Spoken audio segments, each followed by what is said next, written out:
অন্নপূর্ণা যোজনার ৩,০০০ টাকা পেয়ে খুশি শ্যামপুকুর বিধানসভার মহিলারা। রাজ্য সরকার এবং প্রধানমন্ত্রীকে ধন্যবাদ জানিয়ে মিছিল উপভোক্তাদের। সামিল শ্যামপুকুরের বিধায়ক পূর্ণিমা চক্রবর্তী। ছবি দেখাচ্ছি আপনাদের। অন্নপূর্ণা যোজনার টাকা পেয়ে খুশি উপভোক্তারা। দেবব্রত আমাদের প্রতিনিধি আমাদের সঙ্গে রয়েছে। দেবব্রত, এরা কি বললেন যারা অন্নপূর্ণা যোজনার টাকা পেয়েছেন? দেখো, একদমই তাই। রাজ্যের অন্নপূর্ণা ভাণ্ডার যে যোজনা আছে তার বাস্তবায়ন ইতিমধ্যেই হয়েছে এবং তার সাফল্যের জন্য জোড়াবাগানে যিনি বিধায়িকা রয়েছেন পূর্ণিমা চক্রবর্তী, তার নেতৃত্বে কয়েক হাজার মহিলা তারা এই মিছিলে অংশগ্রহণ করেছে। সরাসরি আমরা চলে যাব পূর্ণিমা চক্রবর্তী ওনার কাছে। কি বলবেন দিদি?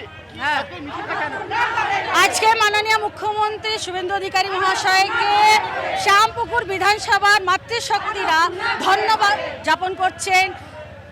তারা অন্নপূর্ণা ভাণ্ডার যোজনায় ৩,০০০ টাকা পাওয়ার পরে বহু মহিলারা পেয়েছেন। আমার কাছে নালিশ করলেন, দিদি মিছিল করব, মাননীয় মুখ্যমন্ত্রীকে আমরা ধন্যবাদ জ্ঞাপন করতে চাই, তাই আজকে মিছিল করা হবে। কত মহিলা এই মিছিলে আছে? হাজার হাজার সংখ্যায় আপনি দেখতে পাচ্ছেন তো, হাজার হাজার সব মহিলারা পেয়েছে। আনন্দে তারা মিছিলে হাঁটছেন আর তারা ধন্যবাদ মাননীয় মুখ্যমন্ত্রীকে করছে।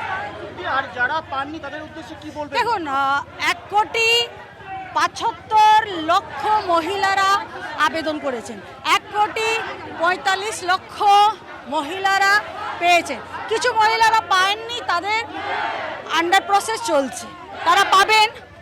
যারা 1 জুলাই থেকে 10 জুলাই অবধি আবেদন করেছিলেন তারা পেয়ে গেছেন 4 দিনের মধ্যে, 17, 18, 19, 20 আগস্টের মধ্যে। আর যারা পাননি, যারা 11 তারিখের পর আবেদন করেছেন, তারা 31 সেপ্টেম্বর অবধি পাওয়া তাদের কথা। কিন্তু কেউ বাদ যাবে না, সবাই পাবে। 1,45,00,000 মহিলারা পেয়েছেন, তো কিছু সংখ্যা মহিলাদেরকে কোনোদিন বাদ মাননীয় মুখ্যমন্ত্রী করবেন না। ধৈর্য রাখবেন, পাবেন।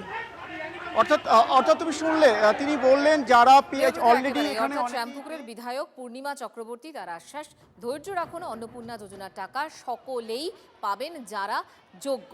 এই মুহূর্তে যে ছবি আপনাদেরকে দেখাচ্ছি, শ্যামপুকুরের ছবি দেখাচ্ছি, পাশাপাশি শুধুমাত্র শহর কলকাতা নয়, ধূপগুড়িতেও, জেলাতেও ছবি দেখা গেল যে অন্নপূর্ণা যোজনার টাকা পেয়েছেন মহিলারা এবং তারপর মিছিল বের করেছেন তারা, ধন্যবাদ জানাচ্ছেন রাজ্যের মুখ্যমন্ত্রীকে।